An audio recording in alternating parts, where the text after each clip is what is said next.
Subscribe कीजिए मेरे channel को और बेल आइकन दबाइए ताकि आप मेरा कोई भी वीडियो मिस ना करें। Hey my lovely foodies, welcome to Kanak's kitchen again. आज मैं आपको एक और मोमोज़ की टेस्टी रेसिपी बताने जा रही हूँ जो कि बहुत सारे व्यूअर्स ने रिक्वेस्ट किए मेरे वेज मोमोज़ देखने के बाद, जिसका नाम है चिकन मोमोज़।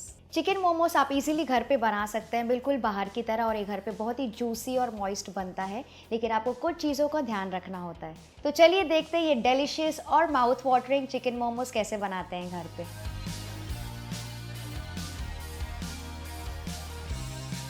सबसे पहले बोल में लेंगे ऑल पर्पस फ्लावर यानी कि मैदा, और इसमें मैं डालूंगी नमक और थोड़ा सा ऑयल।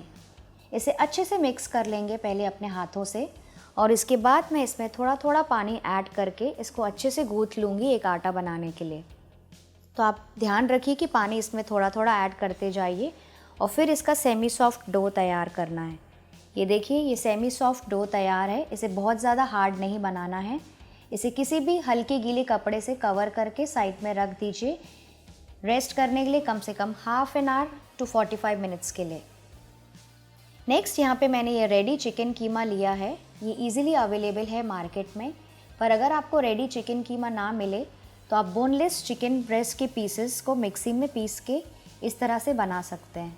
मिन्स्ड चिकन में यानी कि चिकन के कीमे में मैं ऐड करूँगी finally chopped onions, ginger and garlic, salt, थोड़ा सा black pepper, green chillies, soya sauce, vinegar and butter. Butter डालने से फिलिंग बहुत ही अच्छी और मॉइस्ट रहती है, तो मैं आपको सजेस्ट करूँगी आप इसमें थोड़ा सा बटर या फिर थोड़ा सा ऑयल ऐड कीजिए स्टफिंग में। लास्ट में मैं इसमें ऐड करूँगी थोड़ा सा फ्रेश कोरिएंडर, और इन सारी चीज़ों को अच्छे से मिक्स कर लेंगे।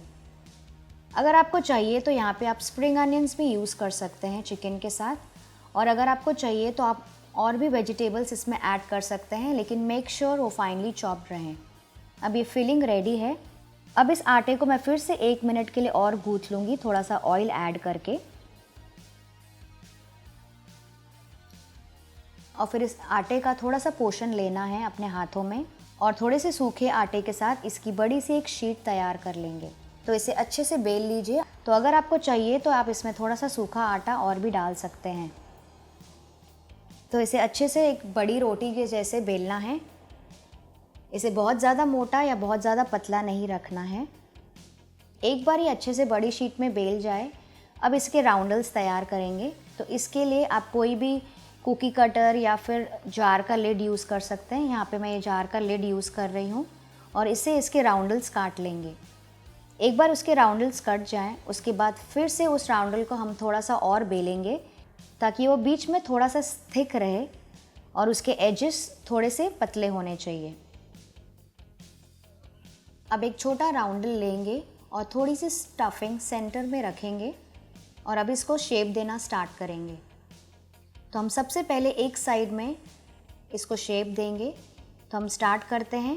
मैं ऐसे प्लीट्स जैसा बना रही हूँ, अपने हाथों से ऐसे चिपकाते हुए एक के बाद एक। आप ये देख सकते हैं कि ये पास पास में मैं प्लीट्स बनाते जा रही हूँ, और इसे चिपकाते जाइए अच्छे से अपने हाथों से शेप देते हुए, और हाथों से स्लाइटली प्रेस करते हुए ताकि वो एक दूसरे के साथ चिपक जाएं। तो इसे बस ऐसे प्लीट्स के बाद प्लीट्स लगाते जाइए। ये देखिए, ये हाफ पोर्शन तक के कर लिया है मैंने। अब बाकी का हाफ इसके ऊपर धीरे से ऐसे चिपका लेंगे, और फिर से इसे थोड़ा सा ऐसे पिंच कर लेंगे ताकि वो उसके ऊपर चिपका रहे और इसकी कोई फिलिंग बाहर ना आए। तो ये एक मोमोस रेडी है। ये देखिए, ये एक तरफ से प्लीट्स है और ये एक तरफ से प्लेन है। मैं आपको एक और बना के दिखाती हूँ।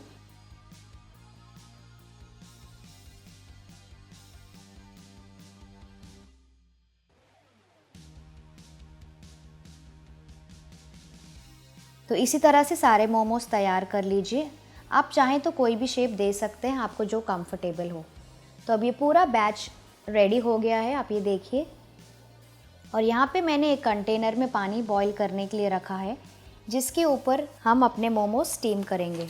तो इसके ऊपर मैं ऐसी एक छन्नी प्लेस कर रही हूँ, और उसके बाद इस छन्नी को थोड़ा सा ऑयल से ग्रीस कर लेंगे ताकि मोमोस इसके ऊपर चिपके ना।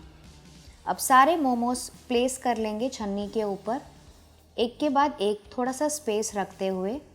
अब ये तैयार है स्टीमिंग के लिए। इसे मीडियम फ्लेम पर कुक होने देंगे लिड से कवर करके 12 से 15 मिनट के लिए, या जब तक ये अच्छे से कुक होके मॉइस्ट और ट्रांसपेरेंट ना हो जाए। कवर हटा के चेक करेंगे। ये देखिए, मैं आपको ये सामने से दिखाती हूँ, कितने अच्छे दिख रहे हैं। ये ट्रांसपेरेंट हो गए हैं, इसका मतलब ये है कि अच्छे से स्टीम होकर कुक हो गए हैं। तो ये रेडी है सर्विंग के लिए। इसे सर्व करेंगे अच्छे से किसी प्लेट में शेज़वान सॉस के साथ या फिर मोमोस चटनी के साथ। दोनों की ही रेसिपी आप मेरे चैनल में चेक कर सकते हैं। तो ये टेम्पटिंग और माउथ वाटरिंग चिकन मोमोज तैयार है एंजॉय करने के लिए। आई होप आपको आज की रेसिपी पसंद आई। If yes, then do like the video, share the video and subscribe to my channel.